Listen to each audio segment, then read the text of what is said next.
ஆண்டவரும் இரட்சகருமாக இயேசு கிறிஸ்துவின் இனிய நாமத்தில் உங்கள் யாவருக்கும் அன்பின் வாழ்த்துக்களை தெரிவித்துக் கொள்கிறேன். அருமையான தேவ பிள்ளைகளே, புதிய நாள், புதிய நம்பிக்கை, new day, new hope daily devotion மூலமாய் இந்த நாளில் கூட எங்களை சந்திப்பதில் நான் மிகுந்த மகிழ்ச்சி அடைகிறேன். ஹல்லேலூயா. இன்றைக்கு கூட கர்த்தர் நமக்கு கொடுக்கிற வார்த்தை என்ன?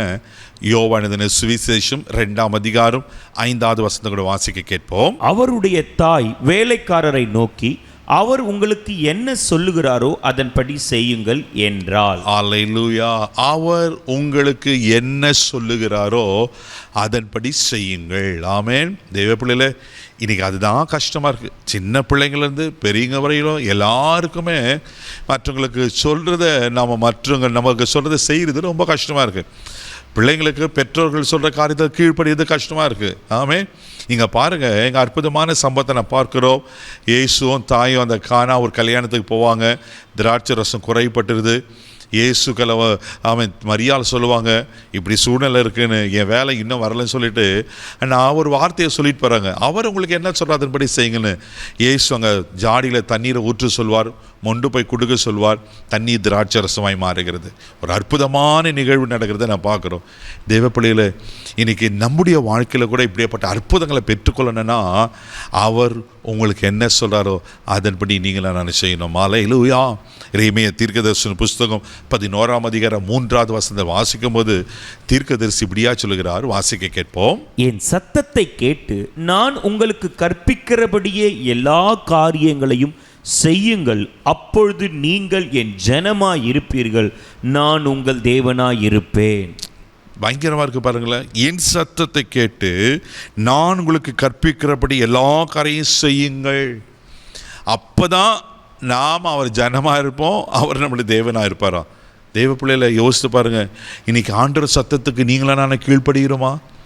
ஆண்டவர் சத்தத்தை நாம் கேட்குறோமா? யோசித்து பாருங்களேன். இன்றைக்கி ஆண்டவர் வார்த்தைக்கு வார்த்தையை கேட்பதே பெரிய விஷயம். கேட்டால் தானே கீழ்ப்படிய முடியும். அவருக்கு செவி கொடுத்தா தானே கேட்க முடியும். இன்னைக்கு ஆவியா நம்மோடு பேசுகிறாரு. தேவ பிள்ளையில, அவர் சத்தத்துக்கு நீங்களும் செவி கொடுக்கணும். யோவான் எழுதின சுவிசேஷம் 10ஆம் அதிகாரம் 27ஆம் வசனம் கூட வாசிக்கும் போது இப்படியா ஆண்டவர் அழகா சொல்வார். வாசிக்க கேட்போம். என் ஆடுகள் என் சத்தத்திற்கு செவி கொடுக்கிறது, நான் அவைகளை அறிந்திருக்கிறேன், அவைகள் எனக்கு பின் செல்லுகிறது. பாருங்க, என் ஆடுகள் என் சத்தத்திற்கு செவி கொடுக்கிறது, நான் அவைகளை அறிந்திருக்கிறேன், எனக்கு பின் செல்லுகிறது. அவருடைய பிள்ளையா இருந்தாலும் நாம என்ன பண்ணணும்? அவர் சத்தத்துக்கு செவி கொடுக்கணும். அவர் செவி கொடுத்தா அவருக்கு பின்னாடி நம்ம போக முடியும். அவர் காண்பிக்கிற அடிச்சுவடுகளை பின்பற்ற முடியும். இன்னைக்கு நான் அவர் சத்தத்தை நான் கேட்காம, அவருக்கு செவி கொடுக்காம நான் என்ன தாறுமாறான வழிகளை தான் போவேன். ஆண்டவர் விட்டு தூரம் போவேன்.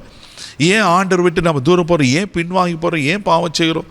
தேவப்பிள்ளைகள், சத்தத்துக்கு நம்ம செவி கொடுக்கறதுல அதே 8ஆம் அதிகாரம் 47ஆம் வசனத்தை கூட வாசிக்கும் போது இப்படியா சொல்லுகிறார். வாசிக்க கேட்போம். தேவனால் உண்டானவன் தேவனுடைய வசனங்களுக்கு செவி கொடுக்கிறான், நீங்கள் தேவனால் உண்டாயிராதபடியினால் செவி கொடாமல் இருக்கிறீர்கள் என்றார். தேவனால் உண்டாயிருக்கிறவன் தேவனுடைய வசனங்களுக்கு செவி கொடுக்கிறான். இதுதாங்க, நான் ஆண்டவர் பிள்ளைனா, அவர் ரத்தத்தில் கழுவப்பட்டு அவருக்கு சொந்த ஜனமாக இருக்குன்னா நான் அவருக்கு செவி கொடுக்கணும். இன்றைக்கி நீங்கள் அவர் செவி கொடுத்து பாருங்கள். அன்னைக்கு தண்ணி போய் மொண்டு போய் கொடுங்க, ஊற்றுங்கன்னு ஆண்டவர் சொன்னார். அவர் என்ன சொல்கிறார் அதன்படி செய்யுங்கன்னு மரியா சொல்லிட்டு போயிட்டாங்க. அவங்க கீழ்ப்படிதனால தான் சாதாரண தண்ணி திராட்சரசமாய் மாறினது, அந்த குறைவு நிறைவாய் மாறினது. உங்கள் வாழ்க்கையில், என்னுடைய வாழ்க்கையில் சரி, தேவப்பிள்ளையில் நம்ம ஆண்டுக்கு செவி கொடுக்க கற்றுக்கொள்வோம். ஆண்டர் வாழ்க்கை அற்புதமாக சுவையுள்ள திராட்சரசமாய் மாற்ற உண்மையில் இருக்கிறார். கண்களை மூடி நாம் செபிக்கலாம். அன்பு தகப்பனே, உமக்கு நன்றி சொல்லி உமை துதிக்கிறோம், உமை ஸ்தோத்திரப்பா. ஆண்டவரே, உமக்கு நன்றி. ஆண்டவரே, உங்களுக்கு செவி கொடுக்க, உங்கள் வார்த்தைகளுக்கு நான் கவனமாக இருக்க, உங்கள் கற்பனைகளை கைக்கொள்ள எங்களுக்கு கிருபை பாராட்டுவா. ஆண்டவரே, உமக்கு ஸ்தோத்திரிக்கிற தண்ணீரை திராட்சரசமாய் மாற்றுகிற கர்த்தர், உமக்கு செவி கொடுக்கும் போது எங்கள் வாழ்க்கை அற்புதமாய் மாறும் அல்லவா? ஆண்டவரே, உங்கள் கிருபையில் கரத்தில் தாழ்த்துக்கிறோம். ஆண்டவரே, செவி கொடுக்கிற கிருபையை தாங்க. ஆண்டவரே, பாதுகாத்துக்கள் இதனால் முழுதும் கரம் எடுத்து நடத்தும் பொறுப்பெடுத்துக்கொள்ள இயேசுவின் மூலம் ஜெபக்கலம் பிதாவே, ஆமென்.